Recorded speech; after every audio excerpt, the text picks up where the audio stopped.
Bonjour à tous. Si je vous dis Porco Rosso, vous pensez à... un cochon qui vole, c'est ça. Eh ben oui, c'est ça, celui du fond, là, à côté du radiateur. Je vais couper le radiateur. Non, sorti cinéma, bien évidemment, il est sorti au cinéma. Et dans les cinémas, quand on fait ça bien, on distribue un pamphlet. Et voici celui de Porco Rosso, distribué à l'époque dans les cinémas japonais. Il est bien marqué, Studio Ghibli. Voilà. L'image, le montage image est de toute beauté. Et on a une petite indication sur le début du film, bien évidemment.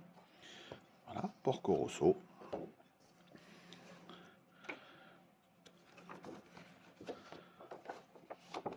Les chapitres, les personnages principaux,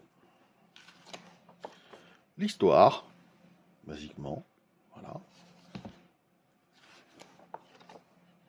La suite de l'histoire. Troisième chapitre. Voilà. Mechanical Characters, c'est ça qui m'amuse. Donc ce sont les avions, notamment.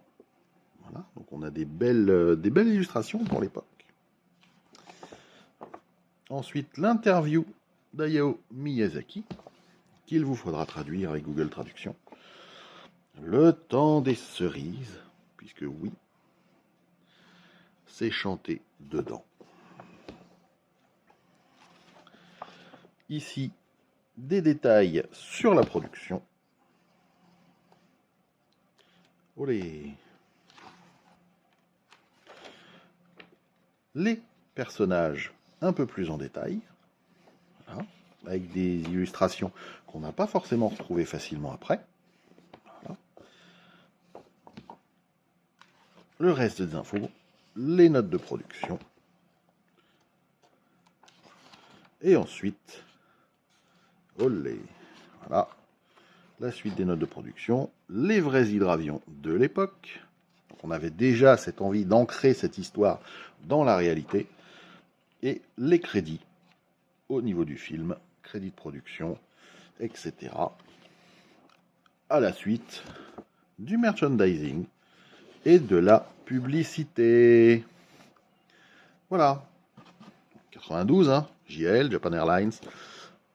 J'espère vous avoir fait découvrir une autre facette des studios Ghibli de Porco Rosso sur la production de ce qui est pour moi un hommage à tous ces pionniers de l'aviation en leur époque.